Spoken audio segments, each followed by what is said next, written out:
Class, welcome back. In stage 3 of our Project 6 in Photoshop, we're going to be working with correcting what's called color cast and color balance adjustments inside your photos.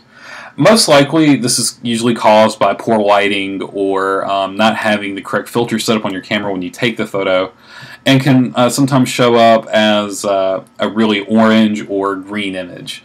You've probably seen this before if you've taken any kind of photos at night under street light. You'll notice that a real orange comes through, or if you've taken anything under fluorescent lights and notice kind of a green color cast come through. So to correct this, first we're going to open up our salmon.jpg file from our WIP folder, and we're going to bring that in. So at first, you know, this looks okay. We can tell that we have a lot of green in this photograph right off the bat. You can see how vibrant the spinach is. But if you look up here to this this kind of red colored, I think it's a flower up there, you notice that a lot of the other colors in this photograph are kind of pulled back, especially when you get to the salmon. This kind of salmon croquette is supposed to be this bright, vibrant kind of pink. And we also notice that we lose some of the color and these accents on the plate. And that's because this was probably taken under a fluorescent photograph, or under fluorescent lights. And when that happens, your photos, if you don't have the correct white balance setting on your camera, tend to take on kind of a greenish or bluish hue when you get them into the project. So this is a really, thankfully this is a really easy thing to correct. And what we're going to do is we're going to use the color balance tools in Photoshop to help adjust this. So to do that, just go to Image, Adjustments, Color Balance.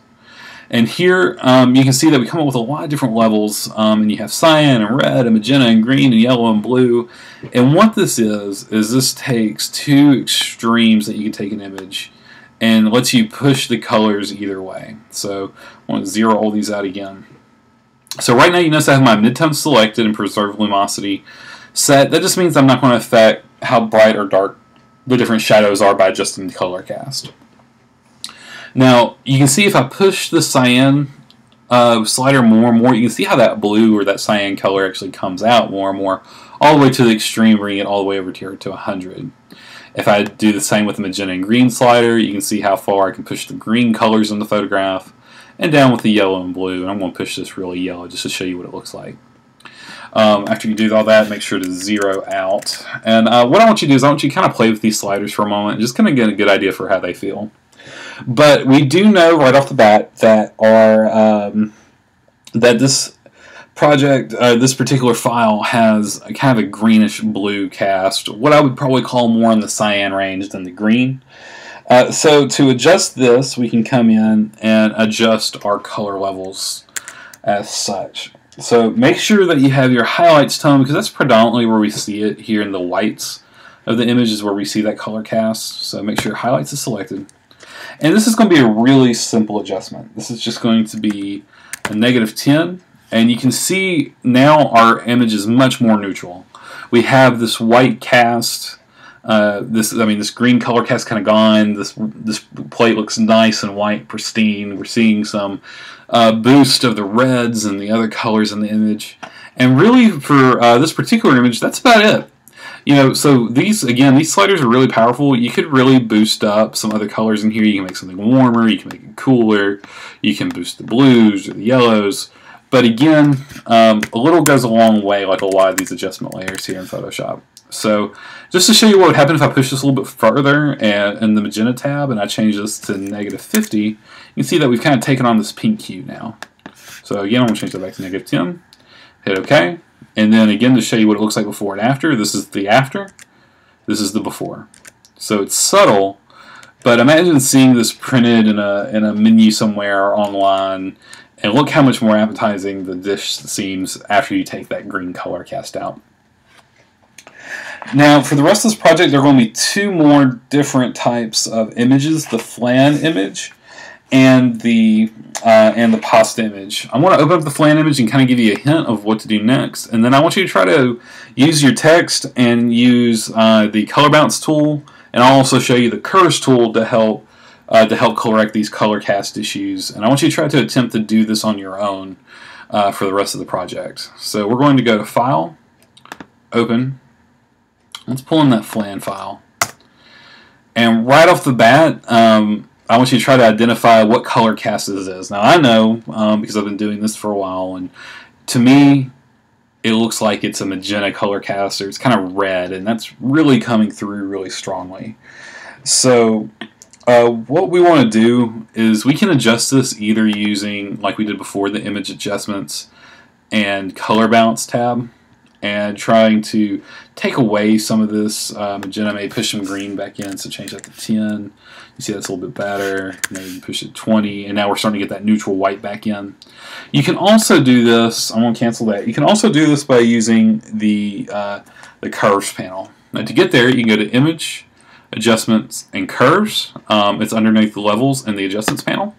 And you notice you get this really weird graph like we saw before with the histogram, and that you can see how these different colors are set. So again, remember, this part are your darks, darkest darks, these are your lightest lights, and everything in the middle is gray. So you can see in our lightest lights how much white we have in this image. So the reflection of a fork, the background has a lot of white in it, the whipped cream, the plate, it all has very white tones.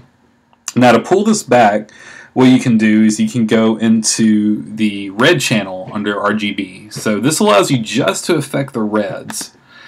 And so you can see here, we've got a lot of really intense reds in the lightest lights, and not so much in the darks. And that makes sense based on what we see. You know, the blueberries and the violets and the other darker shades in this are pretty much maintaining the color they should.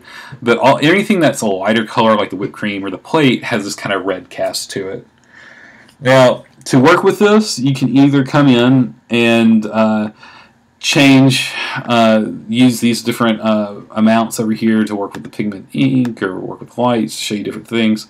Really, to adjust these curves is really simple. So I'm going to come in and just click and drag, and you can see that I can come in here and I'm adjusting my input and output. So I'm going to take this to an extreme real quick. And you can see that I've taken all the red out of all these shadows and midtones, all the way to the various highlights. So I've got all this green here that wasn't there before, all this blue and cyan. So I'm going to push this back and make a more natural curve. And again, I just came on here and just clicked and dragged. And you can see how, as I adjust this up or down, how it makes things more red or less red or more neutral. Now in your text, it does give you a couple new input and output fields here. We're going to just change output to 231. And we're going to change input to 210. And there we go. You can see this gets really close. This actually intensifies some of the red color that we've done here. So this is a little bit too much, but instead of adjusting it in the reds panel, your text wants you to go into the blue panel and try to work with your blue tones by adjusting the 255 to 207 and to 210. Personally, I feel like this could have been accomplished a little bit more easily by going into the red panel and just adjusting those layers there to get a more natural look. But so, technically, according to your text, this is where it wants you to go. But I want you to use your best judgment on this. I want you to come in and find what looks like the most natural layout to you. So, again, I'm going to undo that. And that puts down, I'm just going to hit cancel. And you can see I go back to my original image here. I'm just going to go to Image, Adjustments, Curves. And for me, again, I like going to that red slider and working with it here to get the most neutral color I can. And hit OK. So to me, the whites are nice and white, the blues are nice and blue, and everything's well balanced. So this works well for me. Of course, if you want to try to push this a little bit further, try some different combinations and see how it turns out. For your final one, for your final thing in here, you're going to be working with the pasta image and working with contrast again, using this curves layer to help, using that curve tool to help adjust those different elements. So again, attempt this on your own. This should take you all the way through page 349 in your text, and at which point we'll begin on stage 4, and I want to show you how to work with a couple different areas here in the colors palette and how to get stuff ready for print. And we're also going to cover how to work with HDR images and how to convert image color modes for print. All right. If you have any questions, contact me at pferris@mc.edu, or as always, you can get a hold of me through quick mail. Thank you.